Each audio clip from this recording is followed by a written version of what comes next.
Welcome to part 6 of Raising an Entrepreneur, an 8-part series on what we can do to help our young people become happy, creative, passionate problem solvers. Let's roll this rock. Entrepreneurs are unique. They embrace the chance to overcome obstacles, solve problems, make the world a better place, and dictate their lives on their own terms while they take on risk.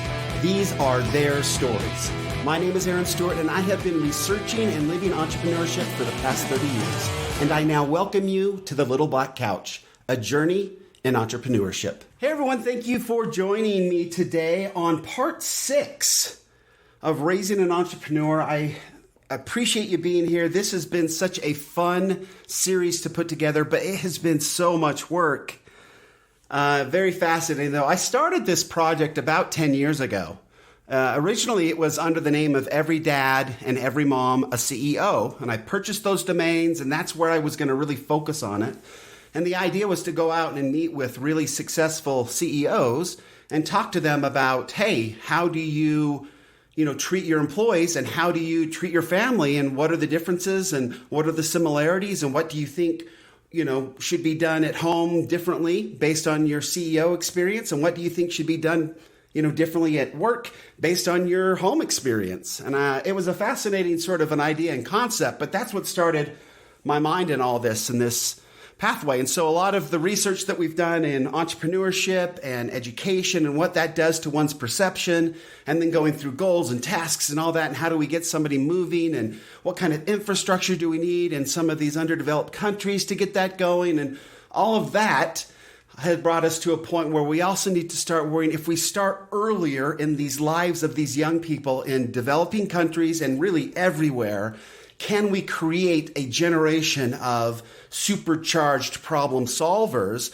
that come out and solve problems at a ridiculous rate so we can get the world to be a better place and much more quickly? And so this whole concept, this project has been about doing that. Can we do that? Can we help our children become superhuman problem solvers that are compassionate, that enjoy problem solving, that put forth all their resources and their experiences and all that to make the world a better place? Because that, in my estimation, is going to be the quickest way for all of us to finally abolish poverty and finally get to a place where we all enjoy things. And there's challenges in third world countries. We've got poor infrastructures. We've got a lot of the natural resources that have been unfairly and sadly sort of taken advantage of. And so we've got some problems to deal with. And these problems, if they can be solved in a very unique and inspired way, we can get it done and solve it much more quickly. So that's kind of the impetus behind all this. I don't know if I really went into it well enough to begin the show, but as I started going through some of the series, as I started to go through some of the notes and things for the remaining 3 shows, this one included, I wanted to make sure that I touched on that as well. The bigger picture is we have an opportunity with this youth, this unbelievable resource, to overcome all the lack of resources out there and solve tons more problems if we go about it the right way. That leads us into this show, which I've entitled to be The Power of Questions, Opinions, Discussions, and Negotiations. That title could change. It does sometimes when I finish with the show, if there's some things that I touched on more heavily than I had necessarily in my outline here. But it's always fascinating to see how these shows shake out. So going back to part 5, we talked about a lot of how the decades of research have showed us that when you ask a question, that it's a way to stop the brain from processing and spinning out of control and doing whatever, and help it to calm down, because it's focusing on, okay, there might be a behavior that I need to do here, and I need to have all my attention here. And when a specific behavior then is considered through this question and has the brain's focus, then we are more likely to engage in that behavior, the behavior that has been asked about. And so forming these questions for our youth intelligently and compassionately and strategically is a really cool way of helping them develop without them really knowing what's going on. And for all of us who have teenagers, if they think that we're somehow or another trying to get them to do something that they may not be interested in, the chances of them actually doing it drop considerably, right? So this is a really cool way for us to take care of a lot of the boxes, check them all off, and helping our children and our youth grow and become superhuman problem solvers. But to do it in a way that is creates happiness for them and gives them the ability to be better than what they are right then. Okay, so that's what we're going to go into, sort of the art and science. And I know I like to use that word, but it really is about an art and a science to doing all these things. There's so much. The art side comes from our personalities, from our experiences, and the science part obviously comes from research and data. And when we combine those two, we create really amazing people and really amazing problem solvers. So what I'm about to share with you comes with a bit of a caveat, in that there is a way to form questions in young minds, and really there's a way to ask questions to really anybody.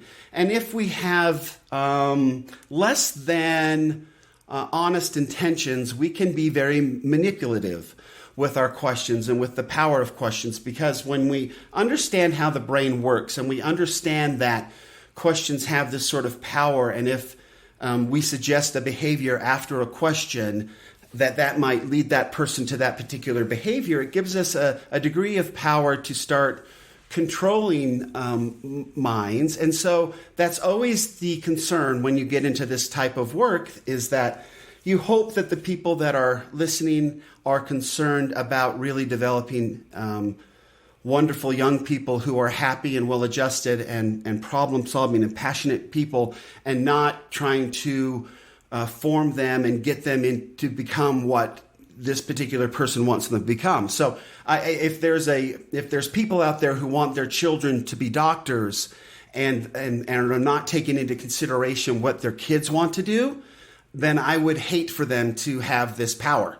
I don't believe that a parent has the right to decide what a child gets to do for the rest of their lives. And so that's always been sort of the pushback on this, is that do not use this for ill. Do not use this to control people. Use this to help people, develop people, help make them happier. And as long as it's used that way, then awesome. I love sharing it. And if it's not going to be used that way, then I will hunt you down and make you pay. I don't know what that means, but it really worries me when we get into this. So, okay. So please don't be psychologically cruel. Leave that out of this discussion. So, questions. Here we go. Intelligent questions, well-formed, can assist our children become better people. So questions like, why is being honest important? Open-ended. Why should we work hard? Do you think we should be kind? Why is being kind important? Why are having good manners important? Why is why does society think that having good manners is important? Why should we treat everybody as we want ourselves to be treated? These sorts of questions are ones that, one, stop the young mind from doing whatever is going on. Two, ask them a question that's open-ended, allowing them to then present some kind of opinion after they've thought about it a little while, and then helps them to think about whatever that behavior, whatever we're asking about, leads them towards that type of behavior. So can you kind of see the power in all of this? It works with really anybody, but we as adults tend to get more, opinionated and have more habits that have to be dealt with to change behavior, which has to be done in repetition, depending on how deep the neural pathway is and how wrapped it is in myelin. We have to go through a lot of work to break some of these neural pathways and these habits that we don't think about doing anymore. And so that takes a little bit more work. But with young minds where a lot of it hasn't been developed, and especially minds that are less than 7 years old, that don't really have the ability to look at anything with any sort of degree of understanding or the ability to cognitively make a decision of whether it's right or wrong. They just take it in, right? Before they're 7, it's just accepted as fact.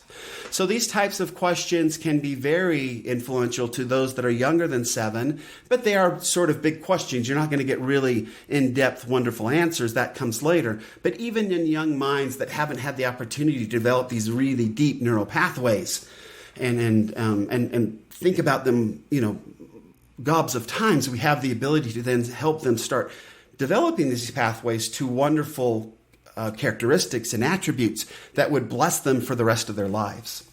And so these are the types of questions that get that done. So Harvard research shows that when a child, when anybody actually, is asked a question and then given the opportunity to give an opinion, it actually gives them a dopamine hit. The pleasure centers of the brain are lit up.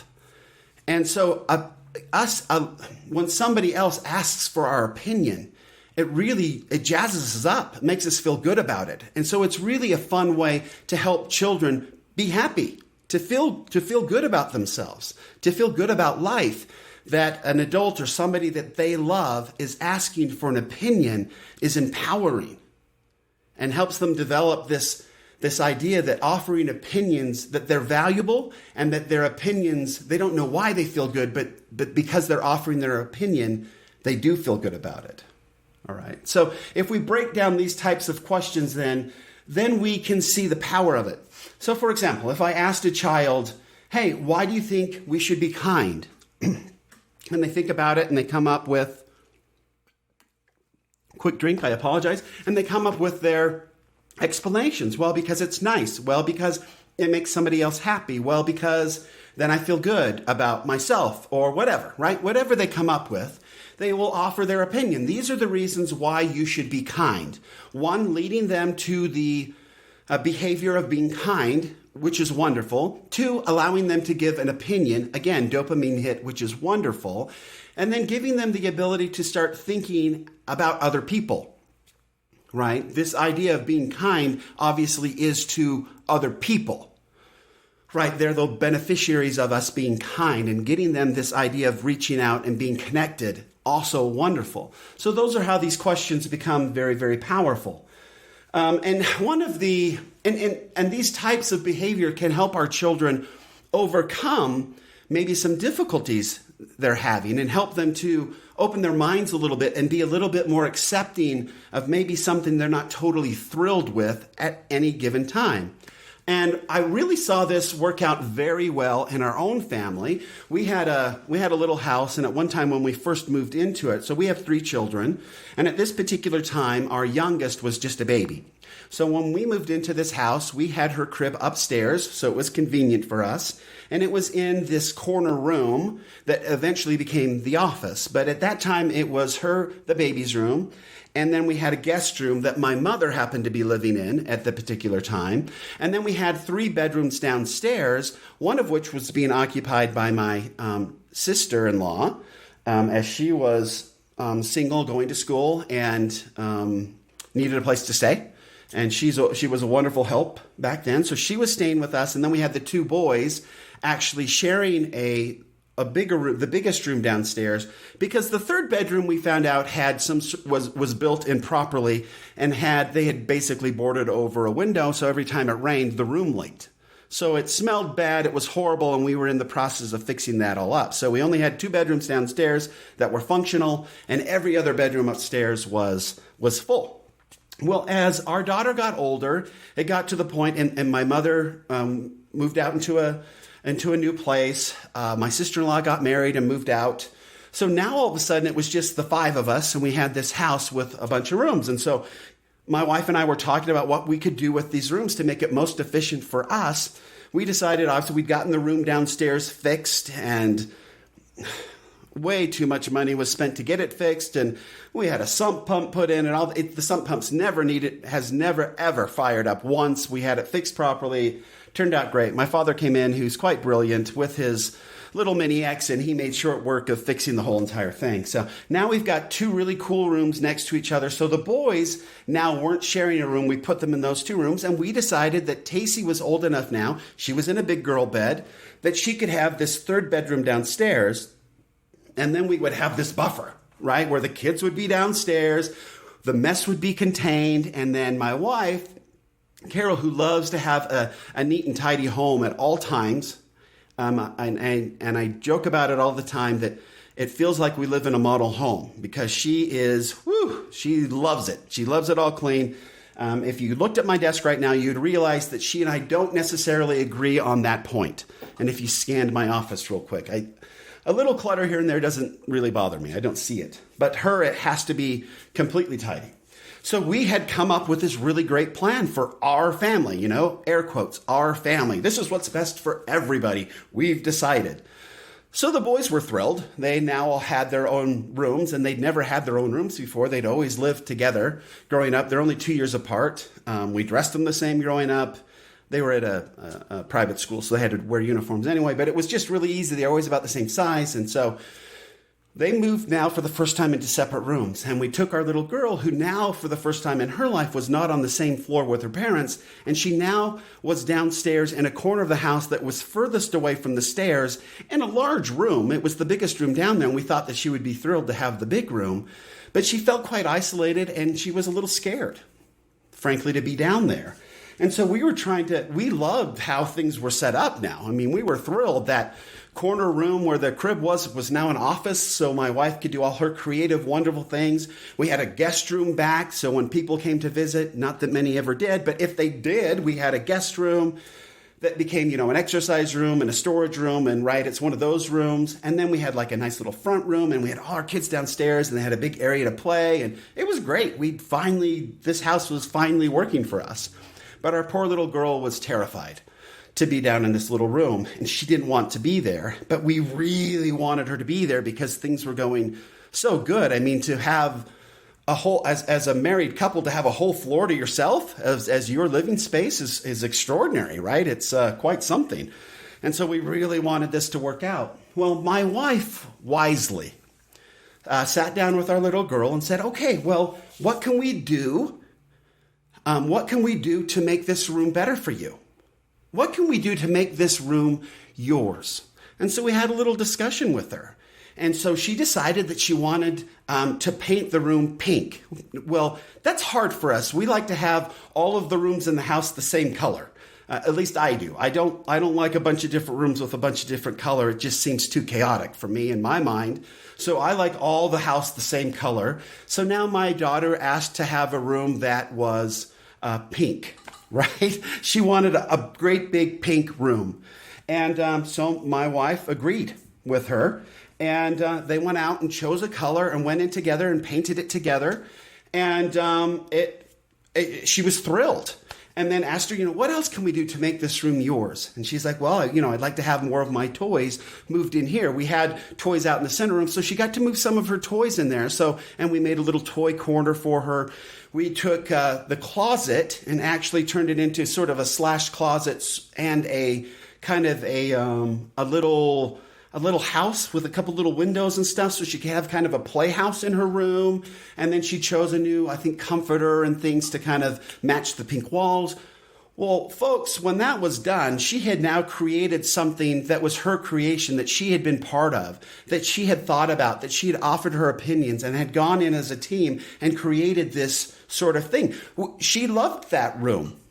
She loved that she had the big room. She loved that she had her own space. She loved that she had been able to make that hers. And so going through this process of asking her questions about what we could do to make this better for her, listening to her opinions, kind of negotiating a little bit because she had a lot of ideas, but getting to a point where she felt like this was now hers and it solved her problems. And frankly, it solved all of ours by allowing her room to solve her own problem, to come up with things on her own. And that's the power of these types of questions. And then that's the power of discussing the opinions that they come back with and giving them more ideas to work on, share those opinions, and then negotiate and come up with something that works for everybody.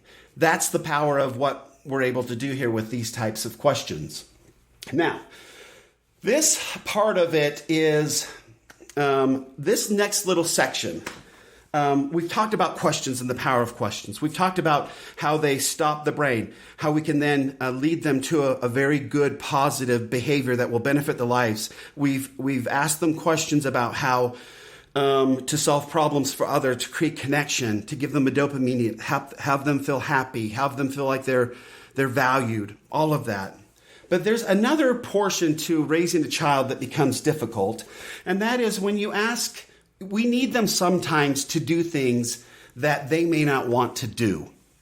And yes, we can ask them questions of things, dumb things like, why is it important to keep your room clean?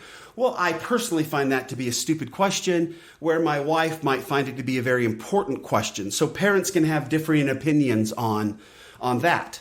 And my opinion that it's not a very good question and my wife's opinion that it's an excellent question really matters not. We all have our opinions, and our opinions are all important to us for whatever reason. Getting down to why that question is not important to me and why that question is important to Carol is really not necessarily important at this point in our lives. But understanding that we have these preconceived sort of notions as to what's important and what isn't is. And then we need to work together as a companionship to make sure that we are not unfairly and unjustly and unwisely giving these opinions to our children. We're allowing them to form their own opinions. And so, but there are some times when things get out of control. So we have Carol and I are very, we have a very solid front with a lot of things that we have talked about in our home. And one of those things is you do not leave trash around the house. It drives me crazy. It drives her crazy. There's trash cans everywhere. There is no excuse to leave trash on the floor. Okay. And so sometimes we have bedrooms that aren't exactly what they should be, and they are a little bit messy, and they have trash. But if we see trash on the floor, my problem always was to overreact. We've told you this 100 times. Don't leave trash on the floor, whatever. Instead, we started asking questions. Why is it important not to have trash on the floor? And then we began to share with them why it's important to not have trash on the floor. For a variety of reasons, it's important to not have trash on the floor. To show that you have respect for those that are providing a place for you. To not provide tasty morsels for rodents and insects and stuff to come in and infiltrate your home, right? There's a lot of reasons to not leave trash on the floor and leave trash around. And especially if you live in different parts of the country, right? You need to be somewhat careful. It's important to keep your mess cleaned up and contained. And so those are the types of questions that you would ask to kind of help this behavior. Another way to do it, going with the cleaning of a room, and this is interesting. Most of us, and again, this is a hard one for me, and this is a hard one for most parents.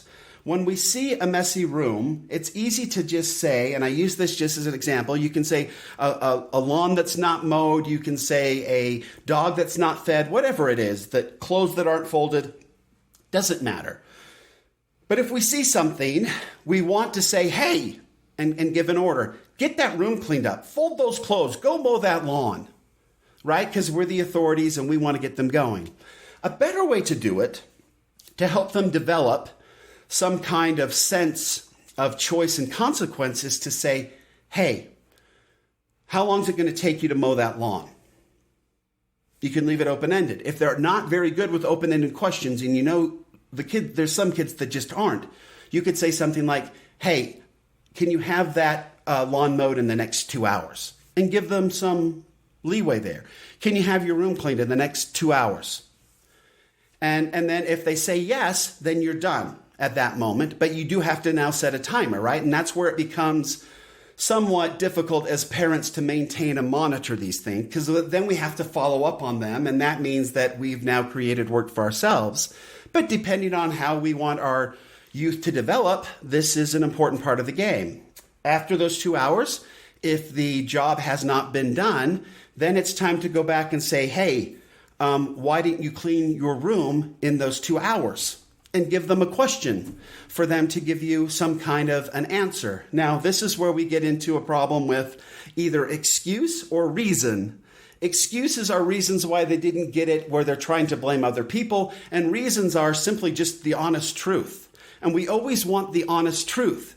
So we would much rather have them say, because I didn't want to, or because I was building Legos, or because this. Something that's concrete, and we can say, well, okay, that was your choice, and now your Legos are gone until the room is clean, or whatever. So there's some sort of a consequence to them making a choice and giving you a reason.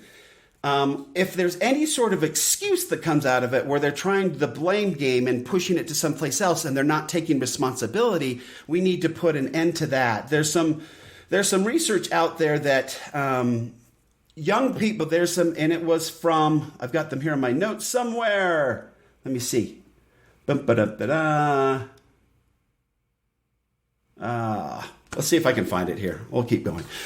But essentially the research is that when we allow our children to give excuses, when we allow anybody to give them excuses, they actually develop a very poor self-image. So it doesn't do them any good. They're essentially blaming and not taking responsibility, and that sends their mind into a place of real shame. And shame's not a good neighborhood to hang out in, and we don't want our children there. So when we notice that they're making an excuse, essentially blaming some other situation or whatever other than themselves for whatever caused them to not get this thing done, we need to stop that behavior and say, no. Why didn't you not get it done? And we need to, if they want to give us a reason, that's great. And if we want to help them for the first little bit, then that's great too. We want them to be honest, and we want them to take responsibility. And if we want them to give us a reason, because I didn't want to, because I didn't think it was important, because I thought drawing here would be more fun, because I wanted to play video games with my friends. We want them to state the case, the reality of what their decision was. And then we can go and say, okay, well, that's not what you said you would do. So now what are we going to do? You can either, if you're a parent that likes to take things away to get them to do stuff, great. That's a very effective way to do it. They will usually get it done pretty quickly, especially if they've given you the real reason they didn't want to clean the room. So if it is, I wanted to play video games with my friends, you can say, okay, well, I'm taking the video game console until that's done. You can have it back when it's done. So now there's a real result, a real consequence to them not doing what they agreed to do, and they did agree to do it. And we need to point out, you agreed to do this and you didn't do it. So now the consequence is that thing that you decided to do instead of doing this is what I'm going to take away. So there's direct correlation to whatever punishment is coming. Very clear for a child to get that and understand that. Very easy. There's also those folks that are much more patient than I am, and bless their hearts, I think this is wonderful, that say, okay, then how long, can you have it done in the next hour? And if you don't have it done in the next hour, this is the consequence. I will take whatever they said the reason was away. And then you give them another little bit to go. It may be a better way to go. I don't know. I cannot stand that. My children know that if they agree to do something and then they don't do it, I just stick out my hand. And when I stick out my hand, that means give me your cell phone. This baby ends right now. I don't ask. If they give me a great reason and whatever, that's totally fine. But I know that they always want to be connected to their cell phones and their friends and whatever. So that is a very quick way for me to say, okay, well, you didn't do what you said you would do. And so now the consequence is hand me your cell phone. They will go right to work. They will want that little device back so quickly that it's wonderful. It's a really effective way. But again, we don't want to just take something away right off the bat or yell and scream at them to do something. If we can take that extra step of negotiating with them and asking them, hey, can you have this done here, and getting a positive reply from them, they may say no. And then you could say, can you do it in 3 hours? And they may say yes to that. But we need to be firm and make sure that they stick to it, and then we have to follow up. And that becomes a very, very good way to get them to create better behavior through understanding that there are consequences. There are consequences to decisions, and that's a great way to do it. So that is it on part 6 of this, asking really good questions and helping them understand how to think outside the box. One last story comes to mind, and I'll share it really quickly. I was out on a drive with my son once, and he was kind of in trouble a little bit. He had been a little back chalky to his mother and had not accomplished some things that he was supposed to. And he wasn't willing to talk about it. And so my idea was I was going to get in the car, right, because it's hard for them to get away from you when they're in the car. I have had the big talk on the birds and the bees with my children all in the car because they can't run away. So anyway, as we were driving around, we just sat in silence. And I said something like, hey, bud, we need to talk about this. And when you're ready to talk, I'm here. And then we kept driving. Well, I probably drove around for 3 hours or so. He fell asleep a couple times. And when he woke up, we're still driving. And he was obviously exasperated. But we kept going until he finally started to talk about it. And we had a good talk. We talked through it and whatever. And then on the way home, I happened to notice a homeless person. And I said, hey, bud, what do you think we should do for him? And he looked at him for a little bit and then was silent for like 10 minutes. And we kind of kept driving. And he came back and said, Dad, I don't know. I don't know what we could do for him. I was really thrilled with the fact that he had actually taken 10 minutes to sit around and think about it. I followed that up with, hey, bud, you had to have some ideas. What were some of those ideas? And he threw them out there and we talked about them and we went through them. And then I said, do you think it's important to help people like that? Yes, I do. So what did that type of question, and we'll frame this up right now. What do these questions do? Well, when we ask our child a question, it stops their brain and their brain starts to look for a behavior. So we can then frame the question with a kind of behavior that we know that if they developed, they would be able, that would benefit their lives for a long term. Why is it important to be kind? Why is it important to provide service? Why is it important to be polite? Why is it important to be honest? And ask them a question and let them talk about that particular behavior, the one that we would like to see in them. We should not ask, why is it important to be a doctor? That's cruel. Don't force them into anything. Please don't do that to these young minds. But then allow them to come back with their opinion, which is wonderful. That gives them a dopamine hit. So we've asked them a question. We stopped their brain. We've then asked, then they've offered their opinion. We then validate that opinion. We talk more about the problem, ask them another question that again gives them the ability to give an opinion, a dopamine hit. Their self-esteem goes up because their opinion is important. And then if the questions are formed properly, this is helping them think about solving problems in these opinions, right? Which is developing the neural network to problem solving, which is, again, one of the big points of this whole series. And then on top of that, we're getting them to think about other people and developing neural networks about thinking about other people and their problems. And that creates connectivity.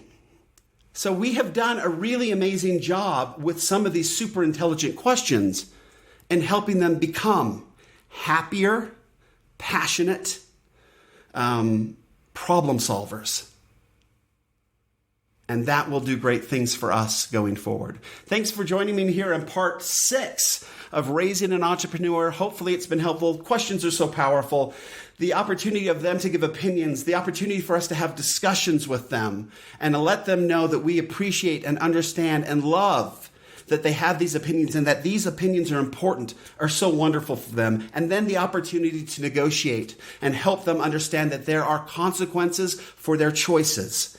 And then reinforcing those choices with either positive or negative consequences that are tied directly to whatever that decision was. And to avoid allowing them to give us any sort of excuses, but to let them really give us a reason, their reason, why they chose not to do it or why they chose to do it. And then either congratulate them on their reason or have a further discussion on why they didn't and then bring in the consequence. Good show. Thanks for joining me today. I really appreciate it. Tomorrow, part 7. And then on Wednesday, part 8. And we will wrap this thing up on how to raise an entrepreneur.